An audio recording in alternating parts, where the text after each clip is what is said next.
Hi guys, and welcome back to another Apex Racing Academy setup tutorial. It is Alex Simpson and we are in the Subaru WRX STI Rallycross car, and in this video we are going to be talking about the chassis, and we'll also do a little touch and get prepped for the drivetrain video as well.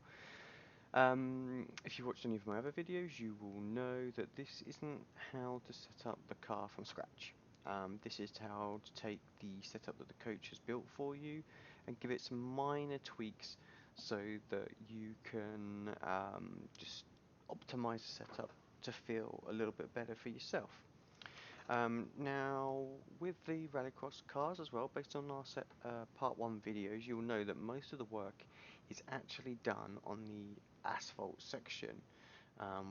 That's where most of the time is gained and lost in the setup build process, not so much the dirt. And with this in mind, most of the theory behind all of this is exactly the same as it is on kind of any road car, really. Um, so let's jump straight into it then, and let's talk about the ballast. So a bit unique in terms of having this on the car. Not many cars will have this. Some, like I think the Williams FW31 had ballast. I can't think of any others that I've dealt with or even done a setup video that has. So, but the rallycross cars do. And what that is, it's just a weight in the car, and you can position it. Say this is the front of the car, this is the back of the car. You can position it in such a way that it affects how the car rotates through a corner. Think of it like when you've got a weight, like if you had a pendulum out on the back of the car, it would sort of help pull the rear end around. So if you've got a bit of understeer in the car, then having the ballast more towards the rear, it's actually as far rearwards as you can get on this particular setup, will actually help rotate the car just a little bit more. And you'll notice this more for sort of like really tight corners, um, where you want to use the handbrake. A lot more rearward will have a big impact. Um, in terms of just sort of pulling that rear end around, where perhaps not such an impact on sort of little corners, but also long progressive corners. Like if you're doing Sonoma, obviously here we've got this 180-degree turn. Absolutely make an impact there as well, just because the car is constantly loaded up. So yeah, more to the front, which is a higher number here, that will give you more understeer, and more to the rear gives you a little understeer. So I would say if you are finding that you're losing the back end of the car halfway through the corner, whichever corner, it doesn't matter, then maybe actually a more forward ballast would help you here, because it's just going to induce a little bit of understeer midway through the corner. Again, if you find that you're starting to push through the corner, then move it a little bit more backwards. The anti-roll bar, anti-roll bar really is sort of stiff and soft kind of settings. So we have up to 5, I think it was. Yeah. So the front bar um, diameter, that is like your overall stiffness of your actual anti-roll bar. A stiff front anti-roll bar will give you as little grip as it can produce as possible. The front, making it as soft, will give you maximum grip. So at the moment we're actually set up to understeer with this anti-roll bar setting here. So if you wanted more,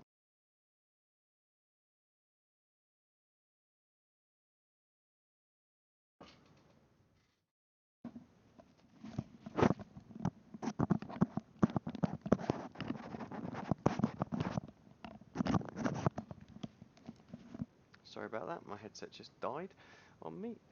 Yeah, so if you want more mid corner grip, then you will want to go down on this front anti-roll bar.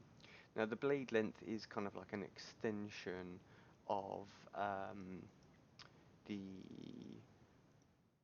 diameter, so it's like a micro adjustment that you can make. So at the moment I've just set this to the stiffest possible that we can get, so a longer blade is sorry, it's the other way around. A shorter blade is as stiff as you can get. A longer blade is as soft as you can get.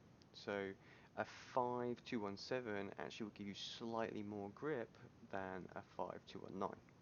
So um, so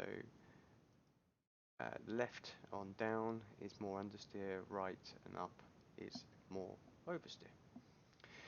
Front toe in, typically we're going to want these somewhere in and around the 0 range, but perhaps slightly negative. So toe in, negative toe in, will give you more initial turn in into a corner. It is at the expense of tyre wear, so we can't go crazy with this sound, so we can't have it like -7. This is why I say we want it close to 0. Close to 0 will give us the best tyre wear that we can get, so we don't want a huge drop off. I know it's only short races with the rallycross, but still. But yeah, so if you find that you've got too much turn in, then just come down in this setting, or even go into the positives. That will give you less turn in. But if you need a little bit more, then maybe try 1 click extra. That will also give you just a tiny little bit more extra turn in.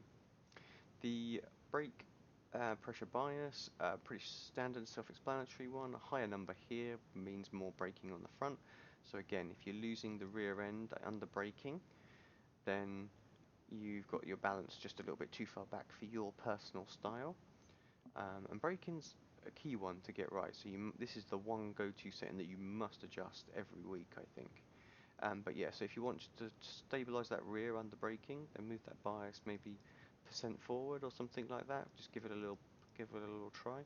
But of course, if you're locking up the fronts constantly going into the braking zones, then you want to come backwards. Actually, you want to shift that braking more towards the rear of the car.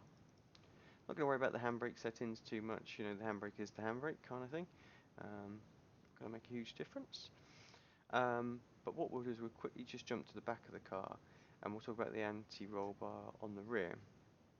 So again, we have different settings here. A 5 is the stiffest setting that we can get, and the shortest settings here is also the stiffest setting. So a stiffer setting means less grip, but because you've got less grip on the back of the car, that actually will mean that you've got more rotation, just because we're shifting the balance more towards the front tyres, so the car will turn better. So yes, you've got to be mindful that they work in kind of the opposite way around. So a higher number here won't necessarily mean more grip, sorry, more understeer. It will mean more oversteer. So yeah, so a softest bar that you can get, so a 1217, that will give you as much grip as you can get on the back end. So that will give you as much understeer as possible, where a 5219 will give you as little grip as possible, and you know, all the settings in between will just gradually ramp up towards that. So yeah, if you've got too much oversteer, then you're going to want to kind of have this kind of setting. If you haven't got enough turn, then you're going to want to drop this down somewhere. I think this was a 197 to start off with. So okay. Towing on the rear works exactly the same as the front. Again, you want to keep it around, roughly around the rear. The more negative or closer towards 0 and then into the negatives you have, the more that will help the car turn into the corner. The higher the positive number, the less initial turn-in you'll have to the corner as well. Useful tip on here, closer to 0 that you get on the rear end, actually gain more straight line speed as well. It's not much, but it is there. So keep that in mind. Don't go crazy on your positive toe just to stabilize the car, because you'll lose a little bit of lap time with going straight line speed. So the spring rates obviously is how soft the front springs are set on the car. Now, we're not going to have it always super soft on these cars, purely because we've got to deal with the bump, and we bottom out pretty easily. And actually, the springs are so soft on these cars, like they wallow all over the place. The ride heights are crazy high. So yeah, that's going to be why we perhaps don't have them set to minimum like we do on road cars, or close to minimum. But if you, in the same situation that you find, you know what, I've just got a little bit of understeer, then perhaps you just need to go down a click or so on these, and that will give you that little bit of extra turn, as will going positive. Positive will give you a little bit of more understeer. So if you've got a bit too much rotation and you want that, then that's what you can do just to affect that. Now, if I just do a quick change on here, we need to note the ride heights at the moment, 151.8, so they've changed quite dramatically. So what we have to use is this spring perch offset, get them back to 151, there we go, as close to it. Now, of course, that will affect the rake of the car if you don't change it. Of course, we needed to do it because it was an invalid setting.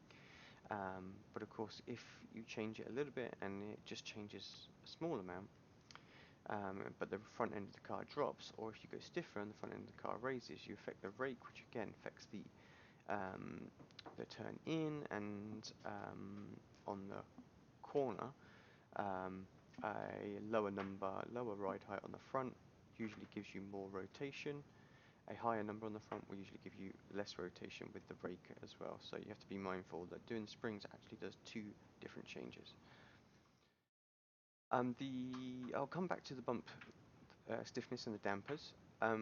Caster, we're really going to use caster just to dial in our force feedback. So we really want a high caster level. Seems to be working best at the moment in terms of setups for iRacing. But if you find that your force feedback is just so strong, then just drop this caster level down, and that will give you just a little bit lighter steering on the car as well. But of course, if you find that the force feedback feels really dead and you haven't got enough feeling, things like that, then it might be the caster's a little bit low. In that case, you can afford to come up on the caster just to get that feeling back. Camber we spoke about in the last video, so no need to cover that. So let's tackle dampers then. So dampers are how the car tries to affect the speed in which the travel of the suspension goes. So it's sort of like a spring rate, but not. So let's just pretend, again, this is the front of the car over here, this is the ground. When we're coming into a braking zone, we hit the brakes, the first thing the car does is it drops down, you know, the nose drops. And that is this bump stiffness on the front. Yeah, so when the car comes down, it's being compressed, the more damping we have, the more it will slow that down. The less we have, the freer it is to drop its nose down really quickly.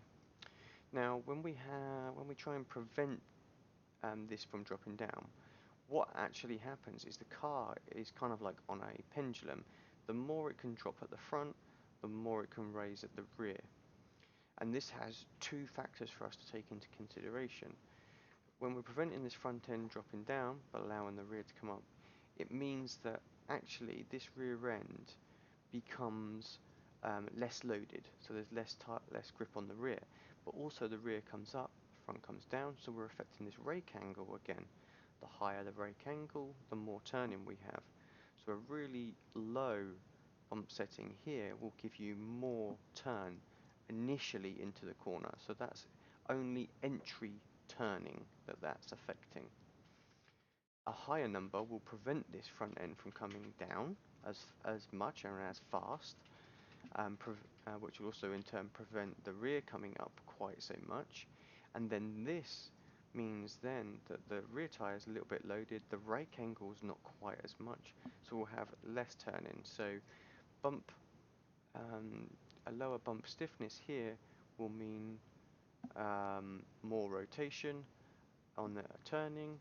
A higher one will mean less rotation on turning.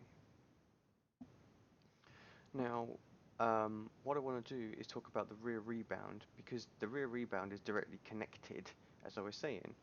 When you brake, the rear end of the car comes up, front end comes down. So that is actually the rebound. So down is the compression, up is the rebound. And the same with the rear. So if we're allowing this car to freely pop up in the air on the rear, that means again we're unloading this rear, we're making the rear end really high, and that gives us a really high rake angle. That gives us more turning. So that's how you can affect the entry of the of turning in and out of a corner, or entry to the middle part of the corner. So if you've just got oversteer on the way in, this is a way that you can affect it. You won't necessarily go down because that's going to give you more turning because that's going to allow this rear end to pop up. What we would actually do is we'd actually come up. So if we've got oversteer on the way in, we can do that.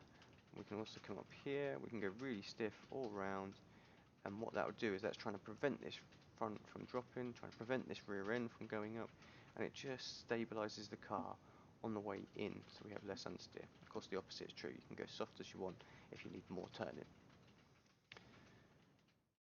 Now, on the way out of a corner, obviously it's a bit different. Think when you accelerate the car, the butt of the car squats down into the ground, the front end comes up. And that is what the rebound stiffness is trying to prevent here on the front. So this is when the car is travelling back up. The more damping we have, it's trying to keep this front end down. It's trying to keep the load on this front tyre. And that will help you have more oversteer. So a higher number here, instead of it being understeer like it is on the bump, it actually gives you more oversteer. So you've got to be mindful of that. And that is the same with the rear bump as well, because in this case it's the bump that's coming down, so now it becomes the bump. And if we're trying to prevent that, if we're trying to slow it down, it means we're trying to keep the rear end of the car up in the air, and we're trying to keep the load off the rear of the car and onto the front. So a higher bump setting here, this will give us much more rotation off of the corner. So that's from as we start to get back on the gas pedal and the bum squats on the car, it gives us more rotation. Now, if we were to go the other way, for example, we would drop this down all the way to zeros. That is completely opposite. So this is how we would give ourselves as much grip off the corner. So if we were oversteering like crazy coming off corners all the time, then dropping this setting down here, that would give us a bit more grip and the car would start to understeer off of the corners. Right, I think that's kind of everything on the chassis. Let me know if you have any questions on that. Do post them in Discord, give me a tag. I'll try and help you out as much as possible, as will the coaches, I'm sure. But thank you very much for tuning in. From me for this one, I will catch you in the next one. Thanks a lot.